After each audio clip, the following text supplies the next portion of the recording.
conceptual content to my work, which is what I really focus on, and the skill is a way to put that material into a picture.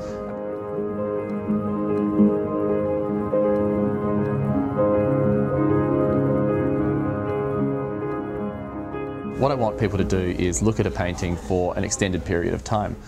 And I think usually people in museums or galleries will typically spend, I think the average is about 7 seconds in front of any given work.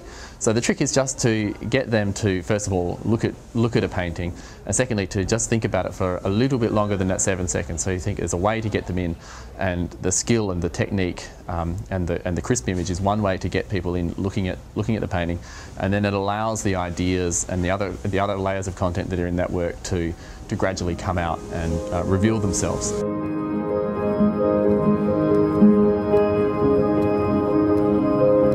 The skill component of the work is important to me, and I do always enjoy looking at artworks, the element of craft and technical proficiency that comes across. That's and to me that really is a means. It is a means to an end, and you do see some artists who have an amazing technical proficiency but don't seem to have anything really that they particularly want to do with all that technical skill. What it is for me, it's about understanding. It's really about understanding the world that we live in. So, in a sense, it's ontological. Like, what is the nature of existence that we're dealing with? And with the painting, what I really try and do is just to engage with those ideas for an extended period of time and see what they can reveal to me.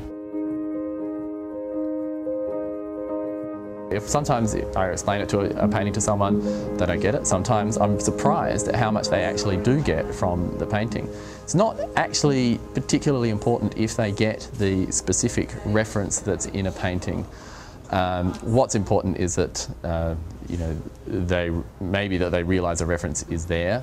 And I like to imagine people really living with these paintings for an extended period of time, or at least having an extended period of time that they think about the painting. Maybe they return to it. Maybe they'll go and do a piece of research about some reference in a painting and think about it from that point of view. If all that they see is just a nice animal with a bit of a pattern on it, that's absolutely fine. And the painting can work on that level. I always worried that, for example, a particular type of painting seems to be very popular, and am I then just going to keep creating that type of painting because it's popular and it's nice when people say, I love that painting, it's nice. So, but then if I don't paint that painting, which I do enjoy painting, am I just not painting it specifically because they like it? So, there's that contrary thing. So somehow have to pick a way through all of those factors. It gives me great pleasure to announce that the 2010 Archibald Prize is awarded to Sam Leach.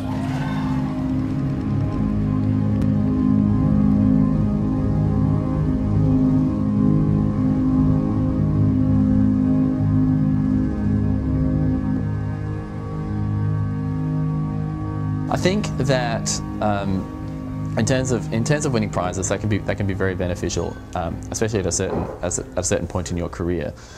In that there's a phase where you're trying to get people to see your work and engage with it and talk about it and take it seriously. That's a big thing.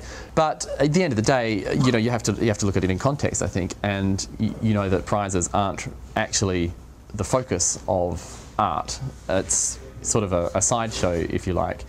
So you've got to, I think, be wary of allowing yourself to be sucked into the idea that you're doing painting as as a sort of a competitive sport or something.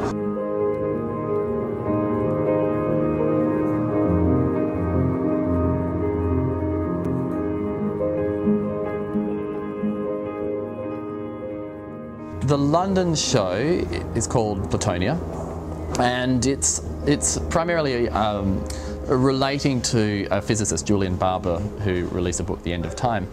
And in that book he talks about this idea of the universe having basically no time, and that what we essentially have is a whole series of configurations of the universe that relate to each other probabilistically, and that we will experience time by virtue of how close a particular configuration is to another configuration. Something that relates to the static nature of the images that I'm painting. So I always like to have paintings that look like they are in a particular pose, and that whatever's in that painting hasn't moved from somewhere else or isn't moving to another place, that it's just right there in that moment in the painting, so there's no connection to any other time. And secondly, it relates to a number of sort of geometric ideas, and so there are some references to certain geometric metaphors, I guess you could say, that Julian Barber has used to explain his theory in his book. As I go through all of these various ideas and conjectures and proposals that I listen to and explore in the paintings, each one of them I begin to understand, and then as I understand it, I start to think, is that really right? And then I hear another theory and I think, actually, maybe that's not right, maybe this one's right. So I flip and I flop from one to another, and I think that's fine. That's part of trying to understand the world. Hopefully, maybe at some point I'll get to a point where I think, yeah, I think this does seem about right, and that will be the driver for the content.